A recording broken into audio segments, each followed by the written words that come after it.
सरकार में चली हुई है वो अनवरत जारी है और उसके अंतर्गत सूचना प्रौद्योगिकी का इस्तेमाल बहुत बड़े वे में और उसके अलावा नियमों के सरलीकरण, नई इंटरवेंशंस, नई पॉलिसीज को लाने पे बहुत जोर दिया जा रहा है। और मेरा मानना है कि इस दिशा में, गवर्नेंस की दिशा में, स्मार्ट गवर्नेंस के क्षेत्र में हरियाणा पूरे देश में एक अग्रणी राज्य बन चुका है। और इसका प्रमाण इस बात से भी है, जितने पुरस्कार और सम्मान पिछले कुछ वर्षों में हरियाणा को मिले हैं उसमें से ज्यादातर सभी गवर्नेंस से संबंधित पुरस्कार हैं, ईज ऑफ डूइंग बिजनेस से संबंधित पुरस्कार हैं। और जो गवर्नेंस के क्षेत्र में काम हुआ है उससे जो हमारे आम नागरिक हैं उनका जीवन सरल सुगम हो गया है। जो सर्विसेज जो सरकार से आम नागरिकों को मिलती हैं बहुत सरलता से मिल पा रही हैं और कहीं ना कहीं एक उसमें पारदर्शिता बहुत बढ़ी है। जो चोरी है, जो छीजत है वो कम हुई है। और इसी पृष्ठभूमि में, इसी में आज का यह कार्यक्रम है। और माननीय मुख्यमंत्री महोदय के दिशा निर्देश में, उनके आशीर्वाद से पूरा जो है प्रशासन, पूरी हरियाणा सरकार जो एक दिशा में कार्य कर रही है और उसके बहुत सार्थक परिणाम आ रहे हैं। और उसी कड़ी में आज का ये कार्यक्रम है। तो सर्वप्रथम मैं एफसीआर साहब, एसीएस रेवेन्यू श्री पीके दास जी से अनुरोध करूंगा कि आज का एक नया कार्यक्रम ई क्षतिपूर्ति, ई फसल क्षतिपूर्ति पोर्टल, इसके बारे में हम सबको बताएं। धन्यवाद। माननीय मुख्यमंत्री महोदय, मेरे साथी अधिकारीगण और मीडिया के सारे बंधु, आप लोगों ने ये महसूस किया होगा कि जब फसल का कोई खराबा होता है, कई कारणों से खराबा हो सकता है, जब फसल का खराबा होता है तो ये बहुत एक तादाद में किसानों को प्रभावित करती है। और इस सिस्टम में कई जगह ऐसे पुराने सिस्टम काफी दिनों से चला आ रहा है जिसमें ऐसा लगता था कि कुछ कमियां हैं जिसकी वजह से लोगों को परेशानी का सामना करना पड़ रहा है और प्रशासन को भी परेशानी का सामना करना पड़ रहा है। मुख्यतः इसमें 4 चीजें हैं जो हमें दिक्कत दे रहा है, जिसके लिए हमने कोशिश किया है कि ये आगे ना हो। एक तो ये है कि इसके बारे में सूचना कहाँ से मिले। अब एक जनरल सूचना के आधार पर या तो स्पेशल गिरदावरी हो जाता है या कोई जनरल गिरदावरी चल रहा है, उसके तहत असेसमेंट की जाती है। लेकिन जो हमारी क्रॉप इंश्योरेंस में जो किसान कवर्ड है और जो फसल कवर्ड है, उसके लिए किसान खुद खबर देता है कि मेरा फला किला नंबर में फला फसल बोया था जो आपके इंश्योरेंस के तहत कवर्ड है और उसका अभी मुआवजा मुझे चाहिए क्योंकि खराब हो गया है। फिर उसके एक ले डाउन प्रोसीजर है जिसके तहत उसके खराबा का आकलन की जाती है। अभी हम ये कर रहे हैं कि जो सरकार की पिछले कई सालों से मेहनत है कि जो हमारा मेरा फसल मेरा ब्यौरा पोर्टल है, उसके तहत सारे किसानों की सारे जो जुड़ने का, फसल के तहत जो जुड़ने का जो सिस्टम है वो सारे उसी में धीरे धीरे जुड़ते जाए। तो आपको पता है कि फसल का रजिस्ट्रेशन एक तरफ हो जाता है, उसके बाद फसल की खरीद भी हो जाती है, फसल का पेमेंट भी हो जाता है। अब ये जो हमारी क्षतिपूर्ति पोर्टल है, ये मेरा फसल मेरा ब्यौरा के साथ जुड़कर फसल की अगर खराबा होने की स्थिति में उसके आकलन करना और उसके मुआवजा देना, ये दोनों चीजें भी उसी से जुड़ जाएगा। यानी जो कोई फसल का खराब हुआ है किसान, वो मेरा फसल मेरा ब्यौरा के पोर्टल में जाके वहां ये एप्लीकेशन के तहत वो सूचना दे सकता है कि मेरा फला खेत का फसल खराब हो गया। और हम ये भी कोशिश कर रहे हैं कि जो क्रॉप इंश्योरेंस की डाटा के साथ उसका लगाव हो जाए, तो ताकि अगर वो इंश्योरेंस में कवर्ड है फिर हमें उसके लिए कुछ करने की जरूरत नहीं है।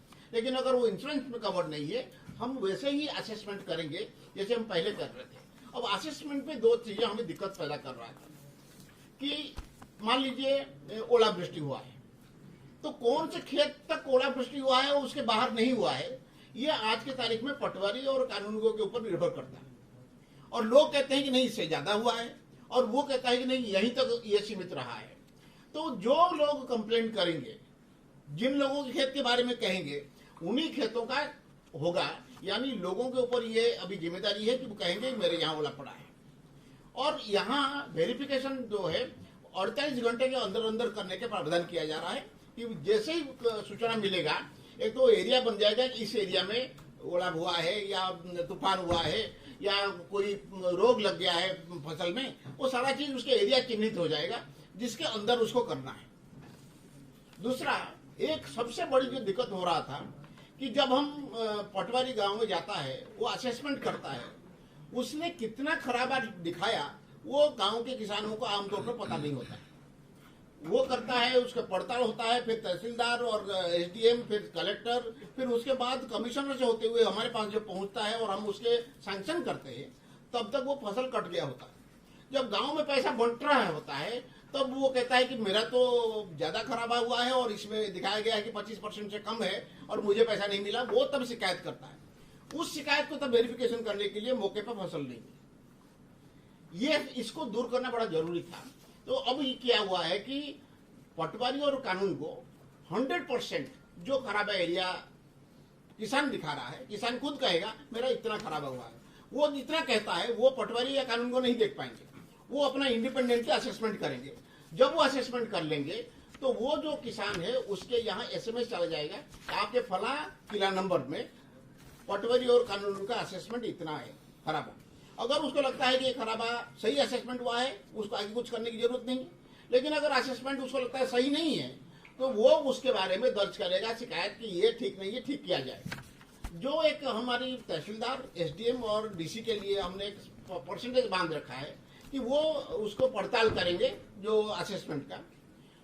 उनको जहां ऐसे शिकायत है कि भाई असेसमेंट पटवारी कानून ने सही नहीं किया, वहां उनको 100% करना होगा। बाकी कोई परसेंटेज तय है उसके मुताबिक करेंगे। जैसे तहसीलदार को 50% करना होता है, 25% करना होता है एसडीएम को, और डीसी को 10% करना होता है।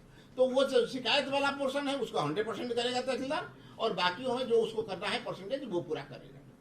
इससे क्या होगा कि फसल खड़ी है, अभी ये शिकायत हुआ, अभी उसके पड़ताल सीनियर अधिकारी कर सकता है। हम यहाँ भी ये कर रहे हैं कि जैसे पटवारी अगर मान लीजिए किसी खेत का पड़ताल किया, वो उसको फोटो खींच के वो फोटो को अपलोड करने का इसमें भी सिस्टम बनाया गया है। अगर उसको लगता है कि ये खराबा इतना है और उसने वो फोटो लगा दिया, फिर ये एक डाटा क्रिएट हो गया। जो फार्मर कहेगा मेरा ज्यादा खराब था, और इसके फोटो और फार्मर का क्लेम, ये दोनों के बीच में फैसला करना संभव होगा। आगे चल के जैसे फ्लड होता है तो लार्जर एरिया में होता है, तो सैटेलाइट इमेजरी को यूज करके हम फ्लड का एक्सटेंट जो एरिया है वो नापेंगे।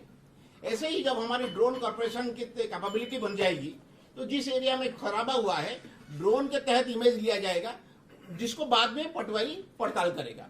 ऐसे ऑब्जेक्टिव हमारे पास डाटा आ जाएंगे, हमारे पास सबूत आ जाएंगे, जिसके तहत सही आकलन हो पाएगा।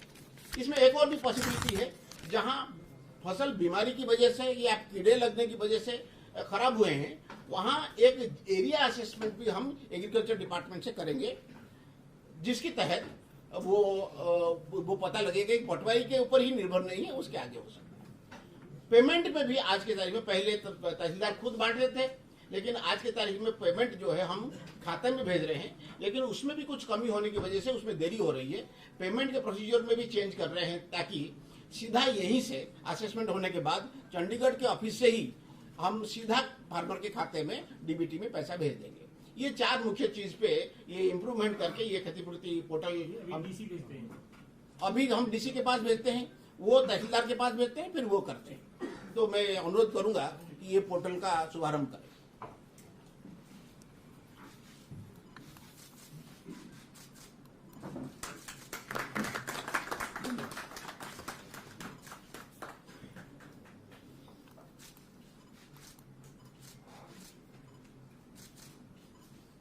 ये जो मेरा फसल मेरा ब्यौरा का जो पोर्टल का शुरुआत का पेज है, जहां से लॉगिन करके वो बता सकते हैं, पीपीपी आईडी कर सकते हैं, एमएफएफबी की आईडी कर सकते हैं, या अपना मोबाइल नंबर देते हैं। तो जहां जहां जिन जिन खेतों का उन्होंने रजिस्टर किया है वो सारा खेत उसको दिखाई देगा।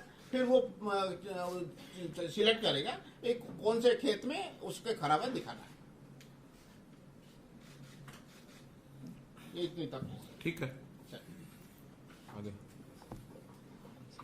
अब मैं Shri Devinder Singh ji, principal secretary town and country planning से अनुरोध करूंगा कि हरियाणा शहरी विकास प्राधिकरण के जो आज सेवाएं हैं, जो नई पॉलिसीज उसका शुभारंभ हो रहा है, उसके बारे में विस्तार से हमें बताएं। माननीय मुख्यमंत्री महोदय, साथी अधिकारीगण और मीडिया के साथियों,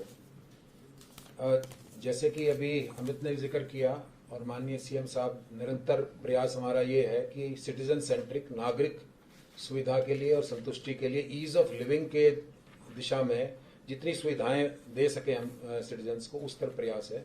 तो जैसे आपको पता है कि हुडा के सेक्टर्स में लगभग 3 लाख से भी ऊपर अलॉटीज हैं, और उनके लिए ये सुविधा एक मील का पत्थर साबित होगी, क्योंकि इसमें 5 नई सर्विसेज ऐड कर रहे हैं।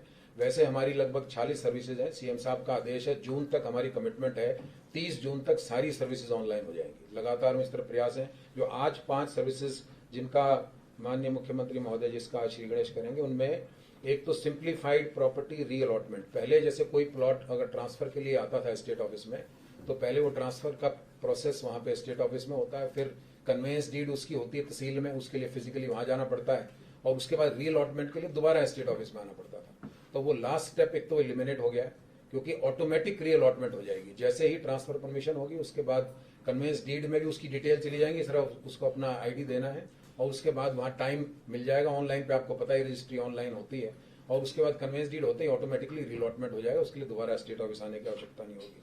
दूसरी सर्विस है HSVP ऑन व्हील्स। तो उसमें जो हमारे सीनियर सिटीजन हैं उनको बायोमेट्रिक उसकी आइडेंटिफिकेशन के लिए स्टेट ऑफिस आने की आवश्यकता नहीं है, बल्कि खुद ऑफिस उनके घर तक जाएगा। उसके लिए कोई मामूली सी एडिशनल फीस लेके और बायोमेट्रिक जो आइडेंटिफिकेशन है घर में जाके ही हो पाएगी, संभव होगी। ये दूसरी सर्विस है। तीसरी जो लॉन्च हो रही है, अटेंडेंस फ्रॉम एनीवेयर। मान लिया एक आदमी पंचकुला रहता है, उसका प्लॉट गुड़गांव में है और उसका उसे कोई ट्रांसफर है, कोई परमिशन कर लेनी है, उसके लिए जो बायोमेट्रिक अटेंडेंस होती है, बजाय उसको वहां गुड़गांव जाने के, वो पंचकुला में ही अपने नियरेस्ट स्टेट ऑफिस में जाके, क्योंकि इंटरकनेक्टेड सिस्टम है, वहीं पर अपना बायोमेट्रिक अटेंडेंस करेगा। तो अटेंडेंस फ्रॉम एनीवेयर, तो ये एक हमने तीसरी सर्विस लॉन्च करने जा रहे हैं। चौथा है data correction module, e ticket based. जैसे कि जो भी मान लिया कोई भी किसी प्लॉट की आपकी अपनी डिटेल अपडेट करनी है, कोई चेंज करना है, उसका नाम चेंज करना है, कैटेगरी प्लॉट की चेंज हो जाती है, उसके लिए भी आप ऑटोमेटिकली ऑनलाइन जाके पोर्टल पर अपना वहां पे रजिस्टर करेंगे और एक ई टिकट जनरेट होगी और आपका एप्लीकेशन का स्टेटस भी नजर आएगा अलॉटी को, और साथ साथ उसकी ट्रैकिंग भी कर पाएंगे। जब फाइनली हो जाएगा तो वो उसको मोबाइल पर कन्वे कर दिया जाएगा। पांचवा जो सर्विस है वो है extension of service of engineering wing of HSC। इसमें 11 एडिड सर्विसेज ऐड कर रहे हैं। पहले ही हमारा एक वाटर सीवरेज का पोर्टल है। मान लिया पानी का प्रेशर कम है, सीवरेज ब्लॉक हो गया है और पॉट होल्स की सड़क में समस्या है, या मान लिया ग्रीन बेल्ट की प्रॉब्लम है, पार्क्स की मेंटेनेंस की, स्ट्रीट लाइट की, जितनी भी ये समस्याएं हैं वो ऑनलाइन इसी तरह से e ticket based services avail कर पाएंगे अलॉटीज थ्रू दिस पोर्टल। तो 5 है। इसमें कुछ और ऐड करना चाहे अजीत आप बता दें, उसके बाद माननीय मुख्यमंत्री महोदय से इसमें एक ब्रोशर भी बनाया, आपको आप लोगों को सर्कुलेट कर देंगे, फिर जिसमें सारी सर्विसेज की डिटेल दी हुई है। तो कुछ ऐड करना, अदरवाइज फिर हम रिक्वेस्ट करेंगे सीएम साहब से। सर इसमें मैक्सिमम लोगों को सुविधाएं हो जाएगी सर इस पर्टिकुलर चीज में, रीअलॉटमेंट और sir attendance from anywhere. There will be facilitation to more than 20,000 people a year sir, so it's a big relief to the people at large.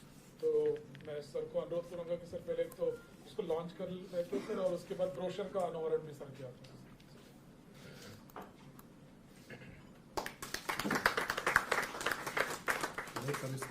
हाँ सर उसमें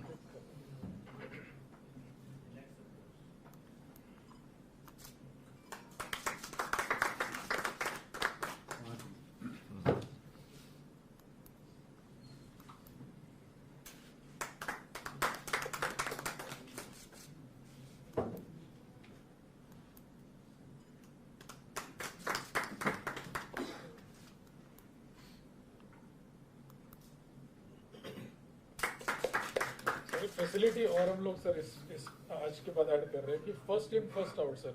तो जो भी एप्लीकेंट ईओ ऑफिस में application देता है तो पिक एंड चूज का कोई तरीका नहीं रहेगा।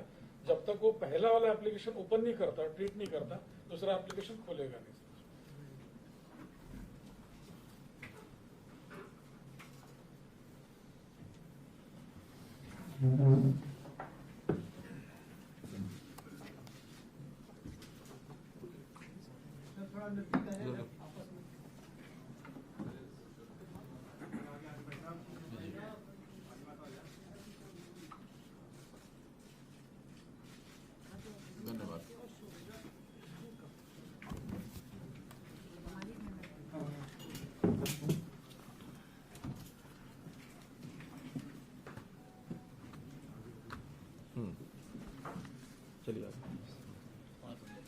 अब मैं अनुरोध करूंगा principal secretary urban local bodies से कि उनके आज एक हरियाणा एडवर्टाइजिंग नए जो बाई लॉज हैं उसके बारे में हमें विस्तार से बताएं। Thank you Amit sir. आज आपके हाथों से हम हरियाणा एडवर्टाइजमेंट बाई लॉज की शुरुआत कर रहे हैं। नेक्स्ट मैं थोड़ी सी भूमिका एडवर्टीजमेंट के नियंत्रण के बारे में जो स्टेट में हुई उसकी देना चाहता था सर। 2008 में पहली बार हरियाणा एडवर्टीजमेंट बाईलॉज बने, परंतु वो बहुत ही बेसिक डॉक्यूमेंट था सर। उसके अंदर सिर्फ ये प्रावधान था कि म्युनिसिपल लिमिट के अंदर एडवर्टीजमेंट के ऊपर चार्जेस लगेंगे और कमिश्नर और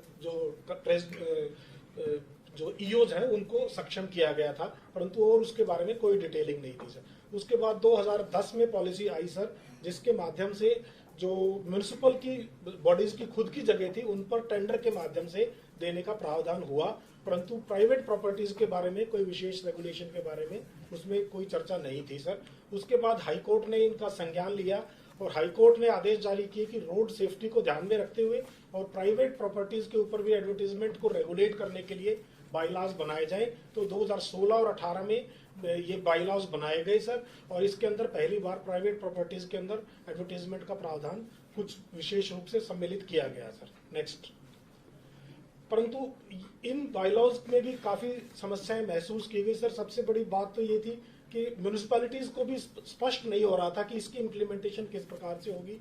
इसके अलावा इसमें प्राइवेट लोगों को अपने आप एडवर्टीजमेंट राइट्स लेने का प्रावधान नहीं था, सिर्फ एडवर्टाइजिंग एजेंसीज ले सकती थी। उनकी मोनोपोली क्रिएट हो गई थी सर, और उनके रेंटल्स जो प्राइवेट प्रॉपर्टी से लेते थे वो बहुत अंडर वैल्यू लेके एडवर्टाइजमेंट एजेंसीज उसका एडवर्टीजमेंट का प्रावधान करती थी। और कई बार जब बिडिंग भी करते थे उसमें प्राइवेट एजेंसीज जो होती थी एडवर्टीजमेंट एजेंसीज वो कोलोसिव बिडिंग करके काफी कम रेटों पर लेने का कोशिश करती थी सर। इसके अलावा कोई सेंट्रलाइज्ड इंफॉर्मेशन सिस्टम नहीं था सर। कोई एडवर्टीजमेंट एजेंसी जो होती थी कहीं पर ब्लैकलिस्ट हो जाती थी, परंतु दूसरी जगह पर अपने नाम से ही ठेका ले लेती थी एडवर्टीजमेंट का, और इस प्रकार की गलतियां सामने आती थी सर काफी।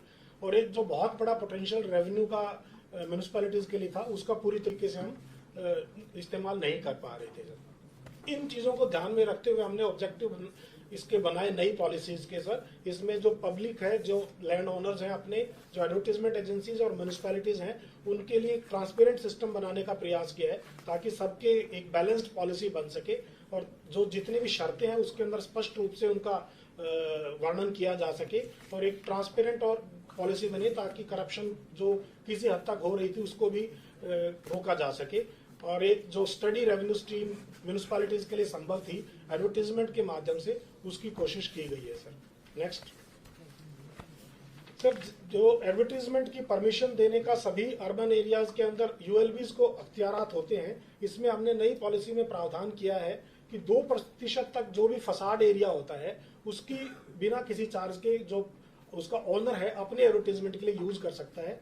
2% से ज्यादा होगा तो उसके चार्जेस ऑलरेडी फिक्स्ड हैं, उसके चार्जेस लेके वो अपने एडवर्टीजमेंट कर सकता है। इसके अलावा सभी साइट्स, चाहे वो म्युनिसिपल बॉडीज की खुद की जमीन है, चाहे वो किसी प्राइवेट ऑनर की जमीन है, या किसी भी गवर्नमेंट की अथॉरिटी, बोर्ड, कॉर्पोरेशन की जमीन है, सबका जो है सिर्फ ऑक्शन के माध्यम से, वो भी इलेक्ट्रॉनिक ऑक्शन के माध्यम से एडवर्टीजमेंट पोटेंशियल असेस करके उसकी ऑक्शन की जाएगी सर।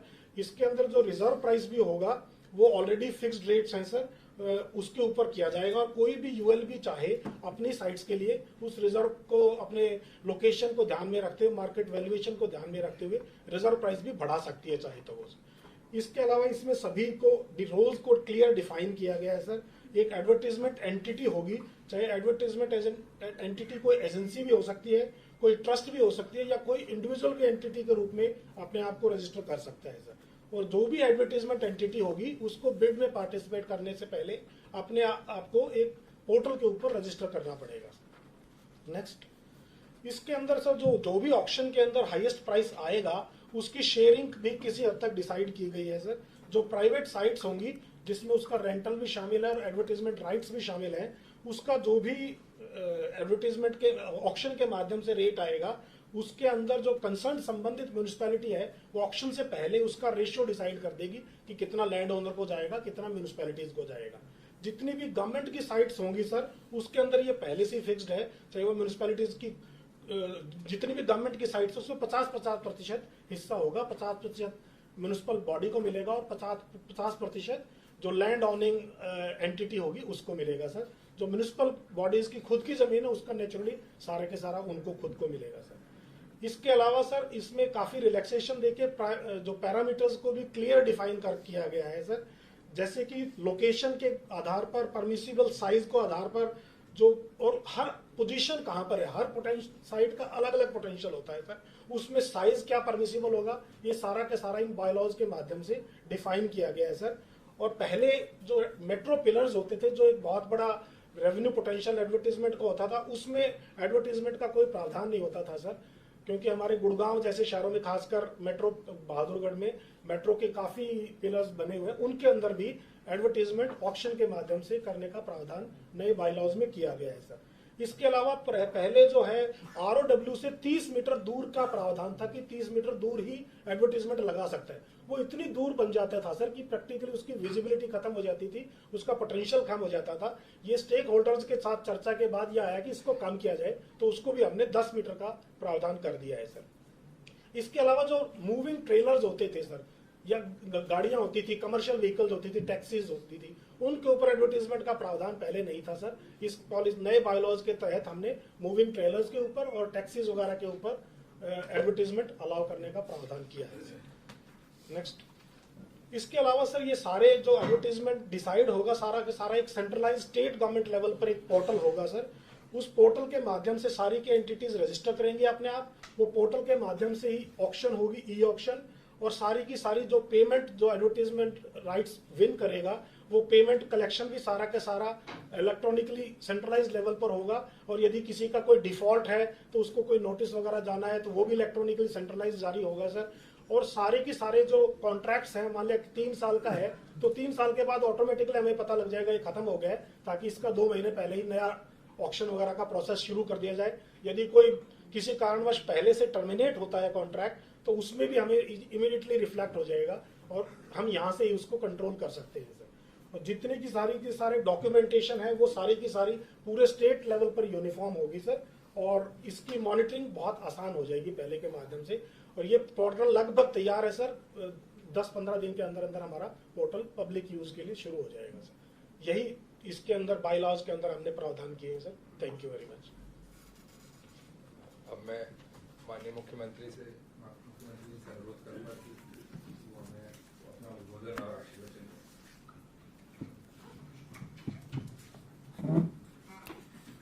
मित्रों, अभी 3 विभिन्न प्रकार की जानकारियां आपको दी गई हैं, जिसमें एक जो सबसे पहले तो किसानों के हित में जो ई कृषि क्षतिपूर्ति के नाते से जो पोर्टल लॉन्च किया गया है, और दूसरी जो जानकारी हमारे जो आम नागरिक जो HSPP के साथ जुड़े हुए हैं अपने मकानों के नाते से, उनकी तरह तरह की कठिनाइयाँ जैसे आती हैं, तो उसमें से हर चीज़ को कैसे आसान किया जाए, ईज ऑफ लिविंग के नाते से एक बहुत से जो कार्यक्रम चलाते हैं, उसी में से ये आज 4-5 सुविधाएं जो बताई गई हैं वो उनके लिए हैं। और जो तीसरा बताया गया, एक प्रकार से कमर्शियल कंसर्न जितने हैं, चाहे वो इंडस्ट्रियलिस्ट है, चाहे वो व्यापारी है, चाहे वो अपने किसी भी प्रकार का अपने कार्यक्रम को जनता में पब्लिसिटी के माध्यम से उसको प्रमोट करना चाहता है, तो एडवर्टाइजमेंट पॉलिसी ये अर्बन लोकल बॉडीज के नाते से ये एक पॉलिसी ये दी गई है। तो मोटे रूप से अलग अलग वर्गों के लिए ये तीनों चीज़ें की गई हैं। जहाँ तक ई फसल क्षतिपूर्ति की बात है, हमारे FCR साहब ने सारी चीज़ें बताई हमको कि किसानों को किस प्रकार की कठिनाइयाँ आती थी, किस प्रकार की शिकायतें वो करते थे, और उनकी संतुष्टि करना बहुत ज़रूरी होता था। फिर बाद में पटवारी लेवल पर, तहसीलदार लेवल पर, DC, SDMs वो सब लगते थे, तब जाकर के कुछ संतोष हो पाते थे, कुछ नहीं हो पाते थे। अब उनकी अपनी पार्टिसिपेशन, क्योंकि समाज में हमेशा संतुष्टि का फैक्टर तब बढ़ता है जब लोगों की अपनी पार्टिसिपेशन ज़्यादा से ज़्यादा कराई जाए। तो किसान की पार्टिसिपेशन में हो जाएगी, उसको भी पता रहेगा कि मेरा नुकसान जो मैंने लिख के दिया था, या बाकी जो कृषि विभाग नहीं तो रेवेन्यू डिपार्टमेंट, उनके लोगों के द्वारा कितना कितना उसमें असेस किया गया है, और उसमें फिर जहाँ कहीं ज़्यादा अंतर आएगा, एम्बिग्युइटी ज़्यादा होगी, तो उसका रीअसेस करने का भी काम वो वहाँ डिस्ट्रिक्ट लेवल पर होगा। लेकिन फाइनल जो है वो डिस्ट्रिक्ट लेवल पर SDM और डिप्टी कमिश्नर उनके लेवल पर जो हो जाएगा, वो उसका मैक्सिमम संतुष्टि इसकी होगी, ऐसा हमको लगता है। तो ये एक कार्यक्रम आपको दिया गया। फसल नुकसान के जैसे अलग अलग स्लैब होते हैं, वो सारे अलग अलग मुआवजा उसके हिसाब से होगा। तो उन स्लैब्स में जैसे पहला स्लैब है 0 से लेकर 24% तक, दूसरा 25 से 32%, 0 से 24% का कोई मुआवजा दिया नहीं जाता है, ऐसी पॉलिसी है।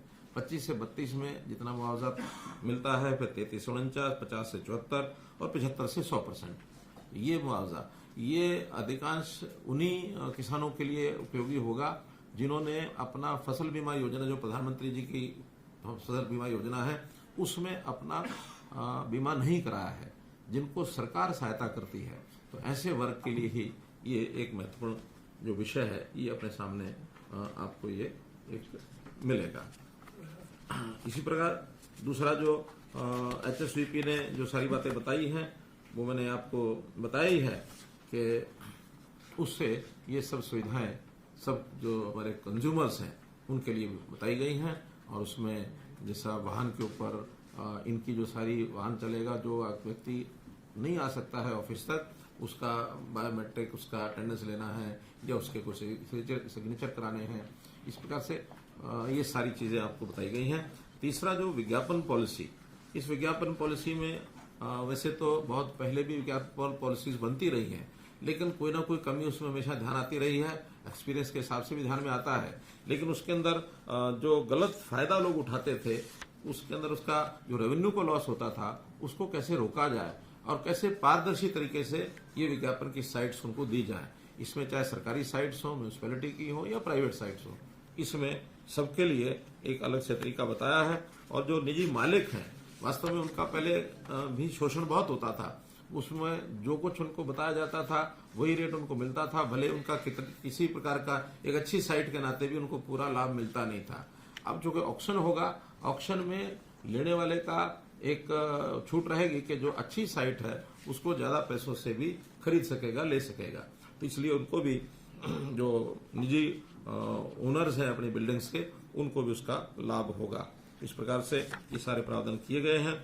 एक उपनियम, इसके जो बायलॉज हैं, ये प्राय तैयार तो हो गए हैं, फिर भी उसमें जो माइन्यूटली जो उसका निरीक्षण करना है, जो एक पास करना, उसको 15 दिन के अंदर अंदर इसको लागू कर दिया जाएगा, उसका नोटिफाई करके इसको हम कर देंगे। इसमें क्या होगा कि नगर पालिकाएं, चूंकि ज्यादा शेयर उन्हीं का मिलने वाला है 50%, तो बहुत बड़ी इनकम उनको बढ़ेगी। अभी तक वो इनकम पिलफरेज होती है जैसा, उसके नाते से वो कोई ना कोई उसका लाभ उठाते हैं। और बहुत से केसेस तो ऐसे हैं जो कोर्ट्स में चल रहे हैं, अभी भी लिटिगेशन बहुत चल रहा है। वो लिटिगेशन भी खत्म करने के लिए कोर्ट्स की भी यही इच्छा रही है कि हम कोई एक निश्चित पॉलिसी लेके आए। तो ये पॉलिसी जो है ये बहुत कारगर सिद्ध होगी। जहां सरकारी हमारी अपनी जमीनें हैं, अन्य विभागों की, उन विभागों की जमीनों पर भी, यानी जो उनके साइट्स हैं, उन साइट्स पर या बिल्डिंग्स हैं चाहे जमीनें हैं, वो अपने आप में एक अर्निंग एक उसकी बन जाएगी, इसका भी हमको एक लाभ मिलेगा। ये सारी जो स्कीम है, इस स्कीम को हम समाचार पत्रों के माध्यम से, रेडियो टीवी के माध्यम से प्रसारित करेंगे ताकि ज्यादा से ज्यादा लोगों को ये जो है इसका लाभ मिल सके। मित्रों, इसी प्रकार कुछ जानकारियां और आपको देनी है, जिसमें खेलो इंडिया का कार्यक्रम, जैसा आपने को पता है कि कोविड के कारण से लगातार टलता आ रहा था, अब उसकी तिथि निश्चित हो गई है। 4 जून से 13 जून तक पंचकुला में ये खेलो इंडिया के कार्यक्रम होंगे। इनमें 25 खेलों का एक लिस्ट है, उस 25 खेलों की कंपटीशन सब होंगे। लगभग 8,500 खिलाड़ी और जो उनके साथ आने वाले तकनीकी अधिकारी हैं, कोचेज हैं, रेफरीज हैं, वो सब आएंगे। उनकी सब व्यवस्थाएं, ठहरने की, उनके ट्रांसपोर्टेशन की, उनके बोर्डिंग लॉजिस्टिक जो भी तय करने थे वो सब फाइनल हो गए हैं। सब हमने कंपनीज को उसमें इन्वॉल्व कर लिया है और तैयारी उसमें पूरी है। और पंचकुला के साथ साथ कुछ और सेंटर्स भी हैं, जैसे चंडीगढ़ यूनिवर्सिटी में, इसमें तीरंदाजी और फुटबॉल, ये पंजाब यूनिवर्सिटी का जो परिसर है वहां पर ये कार्यक्रम कराए जाएंगे। इसी प्रकार अंबाला में तैराकी और जिम्नास्टिक्स, ये अंबाला में होगा। शाहबाद में हॉकी के जो मैचेस हैं वो शाहबाद में होंगे। साइकिलिंग और शूटिंग ये दिल्ली के अंदर होंगे। तो ऐसे इन सब खेलों के नाते से सब व्यवस्थाएं जो है वो पूरी कर दी गई हैं। हमारे सरकारी विभाग भी, इसमें बहुत से लोग लगेंगे, उनको अलग अलग व्यवस्थाओं में सब लगाया जाएगा, क्योंकि एक राष्ट्रीय स्तर का एक बड़ा कार्यक्रम है। खेलो इंडिया पहली बार उनको मिला है और हम जो चाहते हैं कि बाकी प्रदेशों के जो लोग यहाँ आए वो हरियाणा की कोई ना कोई यादगार अपनी अच्छी लेकर के जाएं, किसी प्रकार की उनको कठिनाई तकलीफ ये न हो। एक हमने कार्यक्रम शुरू किया है संत महापुरुष विचार सम्मान और प्रसार योजना। तो उस योजना के अंतर्गत जो महापुरुषों के बड़े कार्यक्रम हैं, उनकी जयंतियों के, उनके कोई शताब्दियों के, ऐसे कार्यक्रम जो हैं हम सरकारी योजना से करते हैं। जैसे हमने डॉक्टर अम्बेडकर जयंती, उस कार्यक्रम को भी हम सरकारी बनाते हैं। महर्षि वाल्मीकि का जन्मदिन जो मनाते हैं, गुरु रविदास जी की जयंती भी हम मनाते हैं, भगत कबीर की जी भी मनाते हैं। ऐसे ही पिछले दिनों में जो गुरु गोविंद सिंह जी का जो एक जयंती 400 नहीं, गुरु तेग बहादुर अब हुआ, उससे पहले गुरु गोविंद सिंह जी का किया, गुरु नानक देव जी का भी एक कार्यक्रम हमने किया था, अभी गुरु तेग बहादुर जी का भी पानीपत में 400 साल ये किया है। ऐसे जो कार्यक्रम आते हैं, इन कार्यक्रमों को हम और कुछ महापुरुषों को भी जोड़ करके इस श्रृंखला को बढ़ाना चाहते हैं, क्योंकि उनकी जीवनी से जो एक समाज में एक संदेश जाता है, लोगों को एक शिक्षा मिलती है। क्योंकि ये भी बहुत बड़ा एक विषय है, समाज को एक जागृत करना, उनकी दिशा ठीक रहना, ताकि हम एक सुखी जीवन जी सकें। तो इसी कड़ी में अभी हमने करनाल में कार्यक्रम रखा है, महर्षि कश्यप जयंती। उनकी जयंती 24 मई को आ रही है, तो करनाल में एक ये बड़ा कार्यक्रम होगा। और उसके बाद जून में संत कबीर जी की जयंती 14 जून को आ रही है, रोहतक में एक बड़ा कार्यक्रम प्रदेश स्तरीय ये कार्यक्रम हम करेंगे। तो इस प्रकार से इन कार्यक्रमों का एक उल्लेख इसलिए किया है कि हम अपनी जानकारी जनता तक पहुंचा सकें। आजकल पिछले 15 दिन में बिजली की बहुत बड़ी एक समस्या आई थी, और हम सबको जानकारी है कि गर्मी पहले के वर्षों की अपेक्षा कई वर्षों के बाद इस प्रकार की भयंकर गर्मी अप्रैल के महीने में ही जो है आई थी। तो अप्रैल और अब मई, ये जो सारा समय है, इस समय में हमने बिजली के थोड़ा संकट को भी झेला है। हमारी बिजली 8,500 मेगावाट जो रनिंग हमको चाहिए, उसके अंदर लगभग 1800 मेगावाट की बिजली की कमी हो गई थी। तो उसके कारण से कुछ 7 दिन 8 दिन हमको कुछ कट्स भी लगाने पड़े, लेकिन उसकी जो आपूर्ति है वो आपूर्ति अब सुनिश्चित हो गई है। जो सारी व्यवस्थाएं हमने कर ली हैं, जिसके अंदर अडानी ग्रुप से हमारा जो पावर का एक कॉन्ट्रैक्ट था, कोई एक झगड़ा था, उसको उन्होंने निपटा लिया। तो 600 मेगावाट की जो पावर है वो अडानी ग्रुप से शुरू हो चुकी है। अगली 600 मेगावाट और एक जो पावर प्लांट है उनका, वो बहुत जल्दी शीघ्र चालू होने वाला है, 1 सप्ताह के अंदर अंदर वो भी चालू हो जाएगा। साथ ही हमने खेतड़ यूनिट एक हमारा आउट ऑफ ऑर्डर हो गया था, उस आउट ऑफ ऑर्डर होने के नाते से अब वो भी ठीक हो गया है। उसको भी 600 मेगावाट की जो बिजली है वहां से हमको ये मिलनी शुरू हो जाएगी कुछ दिन के बाद। सौर और पवन ऊर्जा, इसमें भी बढ़ोतरी की है, 26 मेगावाट की बढ़ोतरी इसके अंदर भी हुई है। जम्मू कश्मीर से भी हमने 300 मेगावाट का करार किया है, वो बिजली भी मिलनी शुरू हो गई। के सर उसमें से कुछ पोर्शन मिलना शुरू हुआ, कुछ और शुरू हो जाएगा, यानी 300 मेगावाट की वृद्धि वो उसमें हो जाएगी। हम राज्य से बाहर अपना कोई संयंत्र लगाएं, ऐसी भी एक योजना चल रही है। नासिक में एक प्लांट जो अभी किसी कंपनी के द्वारा वो बेचा जा रहा है, सेल किया जा रहा है, हमने पावर डिपार्टमेंट को कहा है, यानी सेंट्रल मिनिस्ट्री को, कि भी हमको उस प्लांट को लेने के लिए और कोई एक रास्ता बनाया जाए, ऐसा हम ये प्रयत्न कर रहे हैं। ऐसे ही भाखड़ा की जो पावर है वो भी मई के आखिरी सप्ताह में वो हमको पूरी मिलती है, उससे पहले बहुत कम मिलती है, क्योंकि सिंचाई का जो सीजन होता है, पानी को जो छोड़ा जाता है वो मई के आखिरी सप्ताह में छोड़ा जाता है। 22 मई तक हमको लगता है कि एक 500 से लेके 1000 मेगावाट हमारा वहां से भी सप्लाई ये बढ़ जाएगी। तो मैं समझता हूँ अभी जो सप्लाई का शेड्यूल जो थोड़ा डिस्टर्ब हुआ था, अभी एकदम ठीक हो गया है, और अब जो आगे बिजली मिलेगी उसकी आपूर्ति अतिरिक्त जो आवश्यकता हमारी इंडस्ट्री की है या जहां से भी मिलेगी उसको पूर्ति की जाएगी। सप्लाई शेड्यूल जो किसानों के लिए है उसको हमने 8 घंटे की आपूर्ति पूरी कर दी है, वरना वो भी 3 घंटे 4 घंटे हो गई थी, उसको 8 घंटे कर दिया है। अभी जून के अंदर मांग और बढ़ेगी, लेकिन जो हमारी पूर्ति होगी उस पूर्ति से हम जून की सप्लाई को पूरा कर पाएंगे। धान के लिए भी अब क्योंकि ट्यूबवेल्स चलना शुरू हो जाएंगे जून में, लगभग 6,61,000 ट्यूबवेल हरियाणा के अंदर और जो है वो है, उनकी सप्लाई भी उस समय हमको बढ़ानी पड़ती है, लेकिन हमारी पूर्ति उसमें पूरी हो जाएगी। हमने बिजली की बचत के भी बहुत से उपाय किए हैं, जैसे उजाला योजना में जो बल्ब्स हैं, एलईडी बल्ब्स, ये 1.5 करोड़ के लगभग एलईडी बल्ब्स हरियाणा में लगाए गए हैं, जिससे हमें लगभग 2027 मिलियन यानी 20,270 लाख यूनिट इसकी बचत होगी। तो एक बहुत बड़ी बचत इसके कारण से हमारी हो रही है।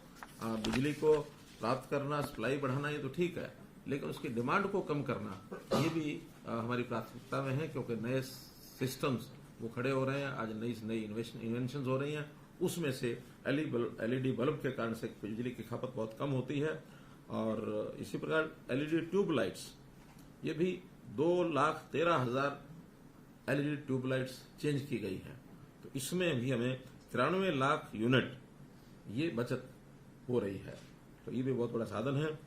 जो पंखे हैं इसमें भी जो एनर्जी एफिशिएंट पंखे आ गए हैं नए, तो एनर्जी एफिशिएंट जो फैंस हैं उसको भी हम वितरित कर रहे हैं। 60,000 ऐसे पंखे ये बदले जा चुके हैं। इसमें भी 56 लाख यूनिट ये बिजली की बचत हो रही है। इसी प्रकार से सुपर एयर एफिशिएंट जो एयर कंडीशनर्स हैं, और ऐसे ही जो पंप सेट हैं वो भी 3 स्टार रैपिड ऊर्जा पंप सेट। तो इन सब प्रोग्राम्स के माध्यम से और बिजली की खपत को कम किया जा रहा है, बिजली की सप्लाई को बढ़ाया जा रहा है।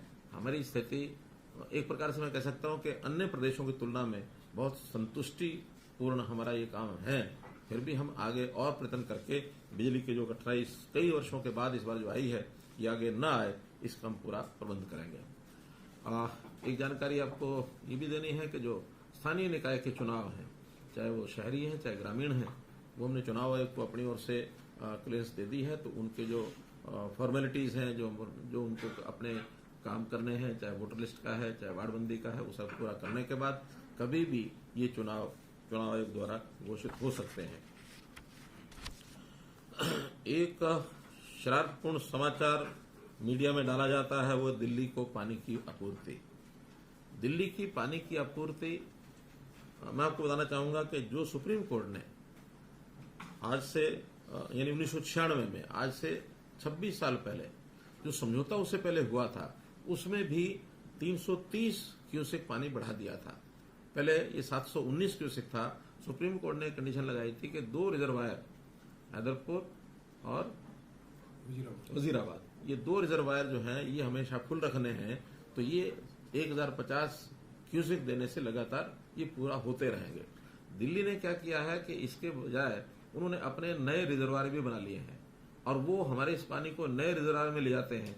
हमारी दायित्व है 2 रिजर्वायर को पूरा रखना। जब वो पानी को डाइवर्ट करेंगे, वो द्वारका भी डाइवर्ट करते हैं, ओखला डाइवर्ट करते हैं, बवाना डाइवर्ट करते हैं। तो 3 नए वाटर वर्क्स उन्होंने बनाए, जिसके कारण से वहां हैदरपुर में और दूसरा वजीराबाद, उसमें पानी का लेवल कम होता है। स्वाभाविक है, पानी पूरा वहां नहीं पहुंचाएंगे तो वो तो कम होगा ही। हमारी जिम्मेवारी है उन 2 रिजर्वायर्स को फुल रखना। और वो जो है मुणक से हम जो 1049 क्यूसेक देते हैं, पहले भी देते हैं, आज भी दे रहे हैं, आगे भी देते रहेंगे। हालांकि हमारी अपनी कठिनाई भी बहुत है, लेकिन हम अपनी कठिनाई को कैसे पूरा करेंगे, जिम्मेवारी उनकी नहीं है, हमारी जिम्मेवारी जितनी हम पूरा करेंगे। अपने आप पानी की बचत कैसे की जाए, इसके तरह तरह के योजनाएं बना रहे हैं। धान को कैसे हम कम बुआई कराएं, धान को न बोने के बदले में 7,000 रुपए का हमने 1 एकड़ का मुआवजा भी दिया है। इससे सैकड़ों करोड़ रुपए हमारा खर्च आ रहा है। और हम अपने यहाँ पानी को रिचार्जिंग के बहुत से ऐसी व्यवस्थाएं की हैं, ट्यूबवेल्स लगाए हैं। तो इन सब चीजों को कर रहे हैं। माइक्रो इरिगेशन का बहुत बड़ा बजट हमने बनाया है ताकि खेती में पानी कम लगे। तो हम अपनी व्यवस्थाएं अपने पानी की मैनेजमेंट से ही ये सब हम कर रहे हैं। तो दिल्ली के जो लोग बार बार ये कहते हैं पानी की कमी, हमारा कहना है पानी की कमी अगर उसको पूरा करना है तो ये जिम्मेवारी केवल हरियाणा की नहीं है, ये उनकी अपनी भी है। उनकी अपनी क्यों है कि अब से पहले तो केवल दिल्ली था, तो दिल्ली के नाते उनकी जिम्मेवारी नहीं थी। अब उनके साथ पंजाब आ गया है, और पंजाब और हरियाणा इनका एक विवाद आज का नहीं है, वर्षों का है। अगर उस विवाद को खत्म करते हैं और हमें पानी जितना हमारा है 3.5 MF पानी हमको पूरा मिल जाए, SYL की नहर बन जाए, हांसी बुटाना को चालू करवा दे, तो मैं ये वादा करता हूं कि और भी पानी हमको देना पड़ेगा तो उनकी डिमांड पर पानी हम दे देंगे। लेकिन अगर हमें पानी नहीं मिलेगा, हम अपने यहाँ लोगों को प्यासा मार करके और उनको पानी की आपूर्ति करें, ये न्याय नहीं। इसलिए मैं उनसे निश्चित रूप से कहूंगा कि अब उनका जो रोल है वो डबल रोल हो गया है, तो डबल रोल को और वो निभाएं और हमें पंजाब से पानी पूरा दिलाएं। हम उनका सहयोग करने के लिए तैयार हैं। जहां तक वर्तमान उनकी बार बार शिकायत जो करते हैं, कभी सुप्रीम कोर्ट में जाते हैं, कभी हाई कोर्ट में जाते हैं, हाई कोर्ट और सुप्रीम कोर्ट ने समय समय पर जितनी अपनी एजेंसीज को ये चेक कराया है तो उनको संतुष्टि पाई है कि नहीं हरियाणा को जितना पानी देना चाहिए वो दे रहे हैं। अपर यमुना बोर्ड इन्होंने इसकी पुष्टि की है कि दिल्ली को जो है उनके हिस्से का पूरा पानी मिल रहा है। इसी प्रकार से हमारा जो मंत्रालय है जल संसाधन मंत्रालय, उन्होंने अपनी टीम भेजी, उन्होंने भी पाया कि हरियाणा जितना पानी दे रहा है उतना दे रहा है, इसलिए पानी की कोई कमी नहीं है। लेकिन इसके ऊपर राजनीति न करें, ऐसा मेरा उनसे निवेदन है। राजनीति वो करेंगे तो हम उनसे बड़ी राजनीति कर लेंगे, हम पीछे नहीं रहेंगे। इसी प्रकार से लैंड के संबंध में, क्योंकि लैंड की आवश्यकता डेवलपमेंट के नाते से बहुत पड़ती है। पहले तो प्रोक्योरमेंट पॉलिसी एक एक्ट भी बना हुआ है, उस प्रोक्योरमेंट की जो हमारी लैंड एक्विजिशन की जो एक्ट है उसके अंतर्गत अब लैंड एक्वायर करना संभव नहीं है। मैं संभव नहीं है ये कह रहा हूं इसलिए कि जिस रेट पर वहां से एक्वायर की जाती है उसके बाद भी कोर्ट्स उसके ऊपर बार बार जो अनाउंसमेंट देते हैं, उस अनाउंसमेंट के बाद लैंड की वायबिलिटी खत्म हो जाती है, क्योंकि उस लैंड को हमको भी लोगों को, पब्लिक को, इंडस्ट्री वाले को या मकान वाले को किसी न किसी को देना होता है, उसको उसी हिसाब से बेचना होता है। तो हमें कंज्यूमर की भी चिंता है, इसलिए कंज्यूमर को एक सीमा से आगे उसकी जेब से पैसा नहीं निकाला जा सकता। इसलिए अन्य कई प्रकार हमने सोचे हैं कि जमीन की आपूर्ति कैसे हो। हम ई भूमि पर पहले से ही खरीद रहे हैं। ई भूमि पर किसान से नेगोशिएशन के बाद जमीन खरीदी जाती है और लगभग 1000 एकड़ से ऊपर ऐसी जमीन हम पिछले कुछ सालों में खरीद चुके हैं। जितनी आवश्यक होती है, कहीं इरिगेशन के लिए, कहीं पब्लिक हेल्थ के लिए, कहीं एजुकेशन यानी स्कूलों के लिए, कहीं हेल्थ के लिए, तो ऐसी जमीनें सब ली जा रही हैं। बड़े प्रोजेक्ट्स के लिए जमीनें लेने में अभी भी कठिनाई आ रही है। उसके लिए हम 2 पॉलिसीज बहुत जल्दी और ला रहे हैं। एक पॉलिसी ला रहे हैं जिसको pulling policy, land pulling policy कहेंगे। तो लैंड पुलिंग पॉलिसी में एक शेयर, उसमें हर शहर के हिसाब से वो अलग अलग होगा, वो कीमत के हिसाब से होगा कि अगर तो ज्यादा कीमत की लैंड है तो उनको ज्यादा एरिया मिलेगा, कम कीमत की लैंड होगा तो कम एरिया मिलेगा। उसी हिसाब से वहां मार्केट के रेट भी होते हैं। तो हर किसी को अपनी जमीन के हिसाब से एक लाभदायक ऐसी योजना बनाएंगे, चाहे वो ई भूमि में बेचे, चाहे पुलिंग पॉलिसी में। एक प्रोजेक्ट हम ज्वाइंट वेंचर के नाते भी ला रहे हैं कि पूरा जो प्रोजेक्ट होगा, मानो 20 एकड़ का, 30 एकड़ का, 50 एकड़ का, तो सारे को डेवलप करने के लिए जो फार्मर्स हैं उनको हम ज्वाइंट वेंचर में लाएंगे और उसके अंदर जो खर्च है, चाहे सरकार का है चाहे उनकी जमीन का है, उसको निकालने के बाद, डेवलपमेंट के बाद अगर कोई लाभ होता है, उस लाभ का हिस्सेदार उनको बनाएंगे। एक न्यूनतम राशि उनको मिल जाएगी और जितना डेवलपमेंट के लिए आवश्यक खर्च है वो हमारी सरकार की एजेंसी करेगी। बाद में उसको बेचने के बाद जितना उसमें लाभ मिलेगा, उस लाभ का प्रतिशत उनकी इन्वेस्टमेंट के प्रोपोर्शन में वो उनको मिलेगा। तो एक ज्वाइंट वेंचर की पॉलिसी हम लेके आ रहे हैं। तो इस प्रकार से 3 प्रकार हो जाएंगे, ई भूमि हो जाएगी, लैंड पुलिंग पॉलिसी हो जाएगी, ज्वाइंट वेंचर पॉलिसी हो जाएगी। तो तीनों पॉलिसी में किसान को ऑप्शन रहेगी कि उसको क्या लाभदायक लगता है, कौन सी उसमें आएगा, कौन सी में नहीं आएगा। अच्छे प्रकार से वो अपना हिसाब लगा करके जो लाभदायक पॉलिसी उसमें जा सकता है। तो मित्रों, इस प्रकार से एक बात हमारे कुछ मित्र, खास करके विपक्ष के जो विधायक हैं, कि मैंने कोई घोषणा की थी 5 करोड़ रुपए की सभी विधायकों को विकास के कार्यों के लिए जारी करने की। पहली बात तो यह है कि वो योजना हमने 2014-15 में भी घोषणा की थी, सबको 5 करोड़ रुपए दिए थे। वो एक टर्म में एक बार होती है, वो वार्षिक नहीं है। कुछ लोग इसको वार्षिक मान के चल रहे हैं, वो गलत है। एक बार पहले यानी साल, जो टर्म का पहला साल है, उसमें उनको 5 करोड़ रुपए के कामों के बदले में सभी विधायकों को दिया जाता है। उसमें किसी में भेदभाव नहीं करते हैं। तो मैं कुछ दिनों से अखबारों में पढ़ रहा हूं कि कुछ एमएलए कहते हैं कि हमको बिल्कुल एक पैसा नहीं दिया गया। जिन्होंने ये कहा है कि नहीं दिया गया, उनके यहाँ भी करोड़ रुपए जा चुके हैं। मैं टोटल 90 के 90 विधायकों को बता रहा हूं, जिसमें से 22 विधायक तो ऐसे हैं जिन्होंने 5 करोड़ या इससे भी थोड़ा ऊपर, यानी हाईएस्ट तो 5 करोड़ 84 लाख भी है एक एमएलए के। हम सोचते हैं 10-5% ऊपर भी जाए तो दिक्कत नहीं है। 22 के बाद अगले 10 और ऐसे हैं जिनका 4 करोड़ 75 लाख से 5 करोड़। मैं समझता हूँ वो भी अपने आप को संतुष्ट मान के चलते हैं, हमको जितना मिलना था मिल गया है। लेकिन 32 से 64 यानी अगले 32 और ऐसे हैं जिनका 4 करोड़ और 5 करोड़, 4 करोड़ और 475 के बीच में। अब उनके अगर किसी के 10-20-50 लाख बचते हैं तो कभी भी अपना काम देंगे तो उनका काम वो पूरा कराया जाएगा। हाँ, 64 के बाद अगले 26 और ऐसे हैं, 26 में से भी 3 ऐसे हैं सिर्फ जिन्होंने 5 करोड़ में से एक भी काम हमको बताया नहीं है।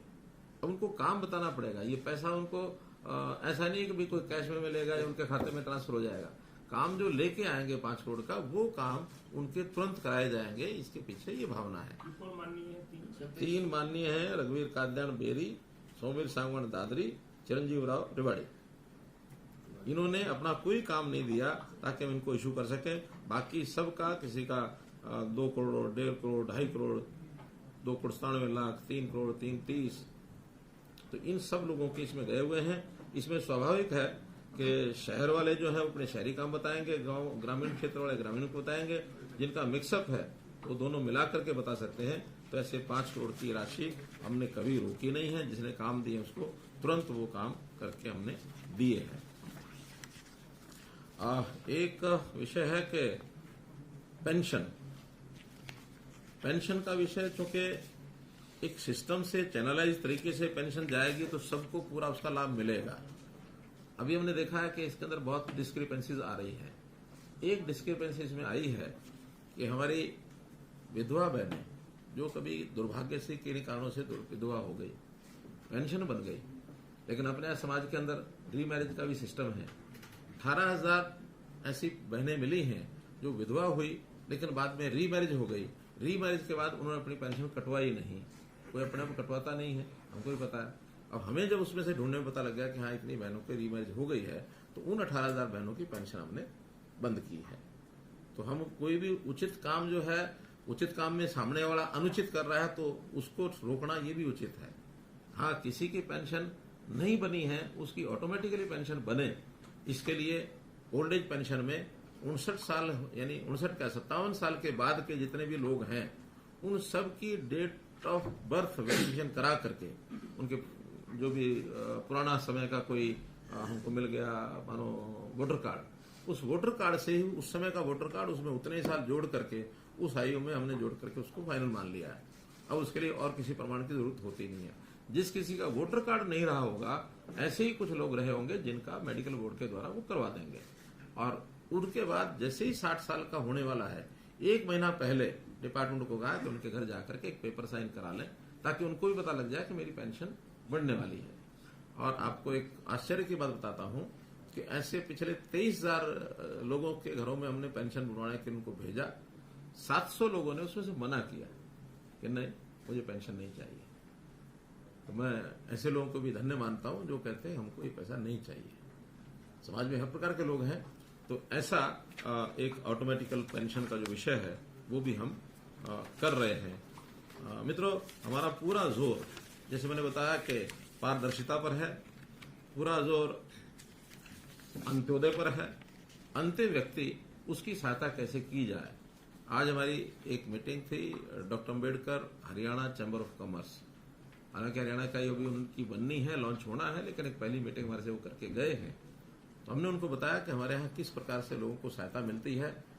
1,07,000 SC नौजवानों को मुद्रा में उनको लोन मिला है, ये उनको भी नहीं पता था। ये लाखों लोगों को मुद्रा में जो लोग लोन मिला है उसमें 1,07,000 SC समाज के हैं। तो इस प्रकार की सहायता है। अब जैसे मुख्यमंत्री अंत्योदय परिवार उत्थान योजना, इसमें भी जितने लोग सहायता के लिए आ रहे हैं उसमें लगभग 35% SC हैं, 26-27% उसमें BC है, जो कि उनकी आबादी के प्रोपोर्शन से तो ज्यादा है। स्वाभाविक है, गरीबी जहां ज्यादा है वही लोग ज्यादा आएंगे। 1 लाख से नीचे के परिवारों का एक परिवार को हम आइडेंटिफाई करके उनको बुला रहे हैं, भैया कुछ करो। अगर आपको करना नहीं आता तो हम स्किलिंग के माध्यम से आपको सिखा सकते हैं। इवन जो पशुपालन का भी काम करना चाहते हैं उनको भी हम स्किलिंग के माध्यम से ट्रेनिंग दिला रहे हैं। हमारी एक स्कीम है, केंद्र की स्कीम है कि हर एक पशुपालक को 9,000 रुपया उसके लिए फिक्स किया गया कि उसको इतने दिन की ट्रेनिंग उसकी दिलाई जाए, ताकि उसको पता लगे कि पशु को पालना कैसे अच्छा है, कहीं उसको बीमारी ना लग जाए, बीमारी हो जाए तो इलाज कैसे होना है, छोटे मोटे नुस्खे उसमें बताए जाते हैं। दूध की बिक्री कैसे होगी, उसकी देखभाल, पशु भी आखिर देखभाल जितना ज्यादा अच्छा करेंगे उतना दूध ज्यादा देता है। तो ऐसी सारी चीजें हम चला रहे हैं समाज के गरीब तबके के उत्थान के लिए। मुख्यमंत्री अंत्योदय परिवार उत्थान योजना, ये हमारा परिवार पहचान पत्र का जो प्रोजेक्ट्स जितने भी हैं उसमें से एक प्रोजेक्ट ये ऐसा है। और बहुत सर्विसेज सीधी हम डायरेक्ट देने वाले हैं, तो पारदर्शी एक सिस्टम बने, भ्रष्टाचार विहीन बने। भ्रष्टाचार के बारे में भी एक गलतफहमी बार बार करते हैं कि भ्रष्टाचार बहुत बढ़ गया। मेरा कहना है कि भ्रष्टाचार खत्म हो गया ऐसा तो हमने कभी क्लेम नहीं किया, लेकिन भ्रष्टाचार के ऊपर अंकुश कैसे लगाना है इसके लिए हमने अपनी पूरी प्लानिंग बना रखी है। हमारी सरकार जहां भी भ्रष्टाचार है अपने समय में भी ऐसे जो केस मिलते हैं उसको बराबर सख्ती से उसका निरीक्षण करते हैं, उसकी इन्वेस्टिगेशन करते हैं, उसको सजा दिलाते हैं।